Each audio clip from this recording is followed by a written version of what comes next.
యేసు శిష్యుడు ఫిలిప్ గురించి తెలుసుకుందాం. ఆయన ఎవరు? ఆయన యేసు జీవితంలో ప్రత్యేకత ఏమిటి? చివరికి ఆయన జీవితం ఎలా ముగిసిందో కూడా చూద్దాం. ఫిలిప్ ఎవరు అంటే ఫిలిప్ గలీలీ ప్రాంతంలో పుట్టాడు. సాధారణ మత్స్యకారుల కుటుంబం నుండి. లైఫ్ స్టైల్ చూస్తే సాదా సీదా కష్టపడి జీవించేవాడు. కానీ హృదయం నన్ను నేర్చుకోవడానికి, యేసు కోసం వాల్చుకోవడానికి సిద్ధంగా ఉండేది.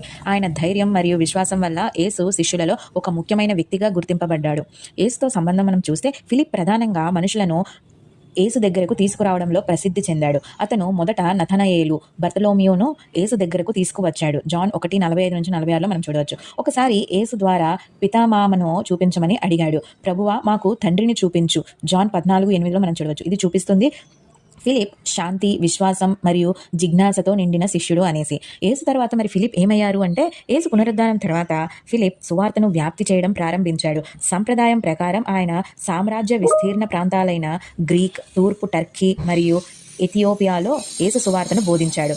ప్రాణాంతక పరిస్థితుల్లో కూడా ప్రజలకు సువార్తను చెబుతూ ధైర్యంగా జీవించాడు. ఫిలిప్ను చివరికి హ్రాసకారుల శిక్షించడం జరిగింది. సాంప్రదాయం ప్రకారం ఆయన హ్రాసకారుల ద్వారా శిలువ లేదా క్రూసిఫిక్షన్ ద్వారా మరణించాడు. ఆయన మరణం యేసు కోసం ధైర్యంగా నిలబడిన విశ్వాసం యొక్క ప్రతీక. ఫిలిప్ మనకు చెబుతున్నది, నిజమైన శిష్యుడు ప్రజలను యేసు దగ్గరకు తీసుకెళ్లడమే తన విధి. ధైర్యం మరియు విశ్వాసం ఉంటే సాధారణ లైఫ్ స్టైల్ ఉన్నవాడైనా ఆయన ప్రపంచంపై శాశ్వత ప్రభావం చూపవచ్చు. ఫిలిప్ కథ మనకు ఒక పాఠం చెబుతుంది. ధైర్యం, విశ్వాసం మరియు జిజ్ఞాసతో జీవించేవాడు ఎల్లప్పుడూ ప్రభావవంతంగా ఉంటుంది. మీరు కూడా చేయగలరు. మరిన్ని బైబిల్ కథలు తెలుసుకోవాలంటే మా ఛానల్ సబ్స్క్రైబ్ చేయండి, లైక్ చేయండి, షేర్ చేయండి.